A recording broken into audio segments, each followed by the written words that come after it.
সব প্রমাণ নিয়ে অনন্যার কাছে তীর্থঙ্করকে হাতে নাতে ধরিয়ে দিল শ্যামলী। হ্যাঁ বন্ধুরা, এমনটাই দেখা যাবে। তাই সম্পূর্ণ জানতে ভিডিওটিতে লাইক দিয়ে চ্যানেলটি সাবস্ক্রাইব করে দেখতে থাকুন। গল্পের শুরুতে দেখা যাবে অনিকেতের প্রচন্ড জ্বর হয়। তখন শ্যামলী অনিকেতকে বাড়িতে নিয়ে আসে। তারপরেই নিজের রুমে শুইয়ে দিলেই তখন অনিকেত বারবার করে বলতে থাকে, এত গরম লাগছে কেন? শার্টটা আমি কেন খুলতে পারছি না? আমার এত গরম লাগছে কেন? তখন শ্যামলী অবাক হয়ে যায় অনিকেতের কাণ্ড দেখে। আর অনিকেতের কথাগুলো মনে করতে থাকে যে অনিকেত শ্যামলীকে রেখে অহনাকে বেছে নিয়েছিল। তারপরে শ্যামলী বলতে থাকে, আচ্ছা আচ্ছা ঠিক আছে স্যার, আমি খুলে দিচ্ছি। এই বলেই শ্যামলী শার্টের বোতামগুলো খুলে দিতে থাকে। অন্যদিকে দেখা যাবে তিশা আর অরুণব অহনাকে ফোন করে বলতে থাকে, অহনা, তুমি এখনো ফ্ল্যাটে কি করছো? তুমি এখনই এই বাড়িতে চলে আসো। তখন অহনা বলতে থাকে, কেন অরু দাদা, আমি ওখানে যাব? তখন ওরু বলতে থাকে, হ্যাঁ, কিছুতেই শ্যামলীকে ছাড় দেওয়া যাবে না, আর কিছুতেই অনিকেতকে এখানে রাখা যাবে না, বুঝতে পেরেছো? তুমি যেহেতু অনিকেতকে পেয়েছো এতদিন পরে, কিছুতেই হাতছাড়া করা যাবে না। তুমি এখনই এখানে চলে এসো, আর অনিকেতকে সেবা যত্ন করে তারপরে সুস্থ করে এ বাড়ি থেকে নিয়ে যাও। শ্যামলীকে কিছুতে অনিকেতের ধারে কাছে তুমি যেতে দেবে না। নিজের অধিকারটা ঠিকঠাক মতো রাখো, সবাইকে দেখাও যে অনিকেত তোমাকেই চায়। তখন অহনা এই কথা শুনে বলতে থাকে, আমি সত্যি আসবো ওখানে? তখনই তিশা বলতে থাকে, দাও আমার কাছে ফোনটা দাও। তখন ফোনটা নিয়ে তিশা বলতে থাকে, এ কি অহনা, তুমি না অনিকেত দার সাথে থাকতে চাও, আর অনিকেত দার জন্য সবকিছু করতে পারো? অনিকেত দা যেহেতু সবার বিরুদ্ধে গিয়ে তোমাকে বেছে নিয়েছিল, তাহলে তুমি এতটুকু করতে পারবে না? এখানে চলে আসতে পারবে না? তখনই অহনা বলতে থাকে, হ্যাঁ, আমি আসতে পারবো, আমি আসছি, দাঁড়াও। তারপর দেখো আমি কি করি। আমি ওই শ্যামলীকে সরিয়ে না অনিকেতকে নিয়ে ঠিক আবার এই বাড়িতে চলে আসবো, আর কিছুতেই অনিকেতের ধারে কাছে ওই মেয়েটাকে আমি ঘেঁষতে দেবো না। তখন তিশা বলতে থাকে, এই তো, এ না হলে অহনা, শিগগিরই চলে এসো। এ বলে ফোনটা রাখে। আর ওইদিকে শ্যামলীকে অনিকেত বলতে থাকে, আমি চুরি করিনি, প্লিজ আমাকে বিশ্বাস করুন শ্যামলী, আমি চুরি করিনি। আমি কোনো ইনফরমেশন লিক করিনি। আমি কোম্পানির সাথে কোনোভাবে বেইমানি করিনি। তখন শ্যামলী বলতে থাকে, আমি জানি স্যার, আপনি কিচ্ছু করেননি, কিচ্ছু করেননি। আপনি একটু মাথাটা ঠান্ডা করুন। আপনি চুপ করে একটু শুয়ে থাকুন, ঠিক আছে? তখনই অনিকেত বলতে থাকে, না না, আমাকে এত বড় অপবাদ দিল। কি করে দিল আমাকে এত বড় একটা অপবাদ? কে করলো এসব? না, আমি চুরি করিনি, বিশ্বাস করুন, আমি কোনো মেইল করিনি। তখন শ্যামলী বলতে থাকে, আমি জানি স্যার, কেউ আপনাকে ফাঁসিয়েছে, সেটা আমি জানি। ঠিক তখনই শ্যামলী অনিকেতের হাতে অনেক বড় একটা কাটা ঘা দেখতে পায়। তখন বলতে থাকে, কি স্যার, এটা কি হয়েছে? তখন অনিকেত বলতে থাকে, অ্যাক্সিডেন্ট হয়েছে। তখন শ্যামলী বলতে থাকে, কখন? তারপরে অনিকেত বলে, সকালে, সকালে অ্যাক্সিডেন্ট হয়েছে, গাড়ির সাথে ধাক্কা খেয়েছি, গাড়িটা গা ঘেঁষে বেরিয়ে গেছে। তখন শ্যামলী বলতে থাকে, এত বড় একটা কাণ্ড ঘটে গেছে, আর আপনি কাউকে জানানোর প্রয়োজন মনে করেননি? তখন অনিকেত বলে, অহনাকে ফোন করেছিলাম, কিন্তু অহনা ফোনটা রিসিভ করেনি। তখন শ্যামলী বলে, দাঁড়ান, আমি ঔষধ লাগিয়ে দিচ্ছি। তারপরে শ্যামলী জায়গাটাকে ড্রেসিং করে ঔষধ লাগাতে থাকে। ঠিক তখনই অহনা সেখানে চলে আসে। আর দরজা খুলে ভিতরে আসতেই তখন শ্যামলীকে ওদের কাছে নিয়ে বলতে থাকে, ম্যাডাম, ম্যাডাম, আমি কতবার করে বললাম যে অনিকেত স্যারের শরীর ভালো না, তারপর আমার কোনো কথাই শুনলো না। তখন অহনা বলতে থাকে, তুমি তুমি এখানে কি করছো? হ্যাঁ, তুমি সরো, অনিকেতের কাছ থেকে সরো। তখন শ্যামলী কিছুই বলে না। তারপর অহনা বলতে থাকে, তোমার লজ্জা করছে না? তুমি একটা অসুস্থ মানুষের কাছে যাওয়ার চেষ্টা করছো? তখন শ্যামলী বলতে থাকে, না, আমার লজ্জা করছে না, বিশ্বাস করো, আমার একটুও লজ্জা করছে না। কারণ আমি না ওনার সেবা করছি, তাই আমার একটুও লজ্জা করছে না। আর তুমি এখানে কি করছো?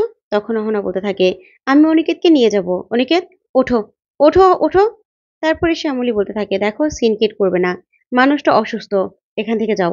তখন অহনা বলে, তোমাকে সাহস দিয়েছে কে ওকে ও বাড়ি থেকে নিয়ে আসার? কে দিয়েছে সাহস? তখন শ্যামলী দাঁড়িয়ে বলতে থাকে, তুমি সাহস দেখবে?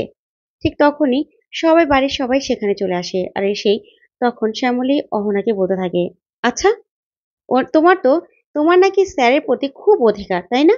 তাহলে বলো তো, ওই যে স্যারের হাতে যে একটা দাগ দেখছো, কেটে গেছে, সেটা কিসের জন্য হয়েছে বলো তো? তখন অহনা বলতে থাকে, হ্যাঁ, বাথরুমে পিছলে পড়ে গিয়েছিল, তাই হয়েছে। তখন অপরাজিতা অনিকেতের কাটা ঘাটা দেখে বলতে থাকে, অনির এরকম হলো কি করে? তারপর শ্যামলী বলতে থাকে, মিথ্যে, মিথ্যে কথা বলছে এই মেয়েটা। স্যারের অ্যাক্সিডেন্ট হয়েছিল, গা ঘেঁষে গাড়ি বেরিয়ে গিয়েছিল, আর তুমি সেটা জানো না? স্যারের প্রতি তোমার এত দায়িত্ববোধ, অথচ তুমি এতটুকু জানো না? তখন অহনা বলতে থাকে, আমি জানি না, তারপরে শ্যামলী বলতে থাকে, জানবে কি করে? তোমাকে এতবার করে স্যার ফোন করেছিল। তুমি ফোনটা ধরলে না জানবে? তখনই অহনা বলতে থাকে, আসলে ব্যস্ত ছিলাম। সেজন্য ফোনটা ধরতে পারিনি। তারপর শ্যামলী বলে, কি এমন রাজকার্যে তুমি ব্যস্ত ছিলে যে তুমি সেজন্য ফোনটা ধরতে পারোনি? আচ্ছা, সেটা না হয় বাদই দিলাম। অফিসে এত বড় একটা কাণ্ড হয়ে গেছে, একটা মানুষ অ্যাক্সিডেন্ট করেছে। তুমি কিছুই জানো না? তখন অহনা বলে, অফিসের কাণ্ড আমি জানি। তখন শ্যামলী বলে, ও আচ্ছা, তাহলে বলো তো অফিসে কি হয়েছে? তখন অহনা বলে, না আসলে আমি জানি না। তারপর শ্যামলী বলে, তুমি জানবে কি করে? তুমি স্যারের তো কোনো খেয়ালই রাখো না, কোনো যত্নও করো না, না রান্না করে খাওয়াও, না কোনো যত্ন করো, না কোনো খেয়াল রাখো। আবার বলছো যে তোমার নাকি স্যারের উপর অধিকার আছে। কি করে বলছো এইসব কথা? তখন অহনা বলতে থাকে, দেখো আমি অনিকেতকে এখান থেকে নিয়ে যাব। তখন শ্যামলী বলে, এখান থেকে একদম বের হও তুমি, একদম বের হও। এই বলেই অহনার হাত ধরে টেনে ড্রয়িং রুমে নিয়ে যায় আর বলতে থাকে, এখনই এই বাড়ি থেকে তুমি বেরিয়ে যাবে। বুঝতে পেরেছো? এখনই বেরিয়ে যাবে। তখন অহনা বলে, তুমি আমার উপর গায়ে জোর দেখাচ্ছ? তখন শ্যামলী বলে, ভুলে গেছো আগের কথা? আগের কথা ভুলে গেছো?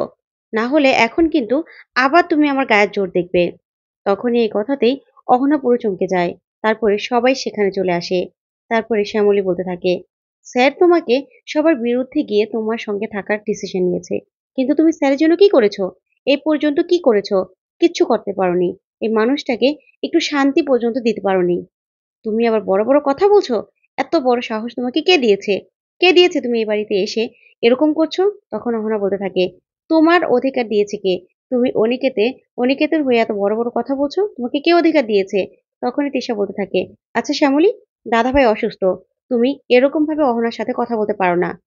তোমার থেকে অহনার অধিকার বেশি। ও কি ওর দাদাভাইয়ের সেবা করতে পারে না? তখন শ্যামলী বলতে থাকে, কিসের অধিকার? তিশা দিদি, কিসের অধিকারের কথা বলছো তুমি? যে মানুষটা স্যারের কোনো খবরই রাখে না। স্যার খেলো না ঘুমোলো, না ভালো আছে না খারাপ আছে, কোনো কিছু খবর রাখে না। তার আবার কিসের অধিকার? তখনই তিশা চুপ হয়ে যায়। তারপরে শ্যামলী বলতে থাকে, এখনই এই বাড়ি থেকে তুমি বেরিয়ে যাবে। না হলে তো তুমি জানো আমি তোমার সাথে কি করতে পারি। তারপরে এই কথা বললেই অহনা বলতে থাকে অপরাজিতাকে গিয়ে, ম্যাডাম দেখছেন আমাকে শ্যামলী বাড়ি থেকে বের করে দিচ্ছে। তখন অপরাজিতা কিচ্ছু বলে না, চুপ করে দাঁড়িয়ে থাকে। তখন শ্যামলী বলে, দেখেছো, জবাব পেয়ে গেছো? সত্যি বলেছো, শ্যামলী জোর করে বের করে দিচ্ছে। এই বলে শ্যামলী দরজার বাইরে গিয়ে সে অহনাকে ঘাড় ধাক্কা দিয়ে বের করে দেয়। তখন সূর্য খুশি হয়ে মনে মনে বলতে থাকে, এই না হলে আমার মেয়ে নিজের আত্মসম্মান বোধ সবকিছুর জন্য একদম লড়াই করতে পারে। তারপরে শ্যামলী অনিকেতের কাছে গিয়ে মাথায় হাত দিলে অনিকেত বলতে থাকে, আপনি কেন এখানে নিয়ে এসেছেন আমাকে? তখন শ্যামলী বলে, আপনি একদম কথা বলবেন না স্যার, চুপ করে থাকুন। তারপরেই অনিকেত বলতে থাকে, আমাকে এরকম একটা বদনাম দিল না, আমি কিছুতেই বসে থাকতে পারবো না। এখনই আমাকে যেতে হবে, জানতে হবে। তখন শ্যামলী বলে, আপনি একা পারবেন স্যার? তখন অনিকেত বলতে থাকে, কি? তারপরে শ্যামলী বলে, দেখুন স্যার, আমি সিসিটিভি ফুটেজ কালেক্ট করেছিলাম অনন্যা ম্যাডামের সাহায্যে। আচ্ছা দেখুন তো, 20 মিনিট লোডশেডিং, তারপরে এখানে মগটা আছে, আবার 20 মিনিট পরে নেই। এটা কি করে সম্ভব? তখনই অনিকেত বলতে থাকে, ও মাই গড, শ্যামলী আপনি ঠিক পয়েন্টে ধরেছেন। আসলে এই সময়টুকুর মধ্যে আমার ফোন থেকে, ল্যাপটপ থেকে মেলটা করা হয়েছিল। আসলে যে করেছিল সে শুধু আমাকে ফাঁসাতে চেয়েছিল, তাই এই কাণ্ডটা করেছে। তখনই শ্যামলী বলতে থাকে, আচ্ছা স্যার, আপনার কি কাউকে সন্দেহ হয়? তখন অনিকেত বলতে থাকে, হ্যাঁ, তীর্থঙ্কর। আমি অফিসে যাওয়ার পর থেকে ওর দেখছি খুব সমস্যা হয়ে গেছে। ও কিছুতে আমার কোনো কাজে খুশি হতে পারছে না। আমার সব কাজে ও ব্যাগরা দিচ্ছে। তাই ও ছাড়া এই কাজ কেউ করেনি। কিন্তু আমি আপনাকে যেভাবে বুঝিয়েছি, আমি তো স্যারকে গিয়ে ওভাবে বোঝাতে পারব না। স্যার তো আমার কথা বিশ্বাস করবে না। তখন শ্যামলী বলে, স্যার, এখন আমাদের একসাথে হয়ে তারপরেই ওই তীর্থঙ্করের মুখোশটা খুলে দিতে হবে। ও যে কাণ্ডটা করেছে, ওকে এর জন্য শাস্তি পেতেই হবে। তখন এই কথা শুনেই অনিকেত অবাক হয়ে শ্যামলের দিকে তাকিয়ে থাকে। আর শ্যামলীও অবাক হয়ে অনিকেতের দিকে তাকিয়ে থাকে। তো বন্ধুরা, আজকের আপডেটটি কেমন লাগলো অবশ্যই কমেন্ট করে জানাও। ধন্যবাদ।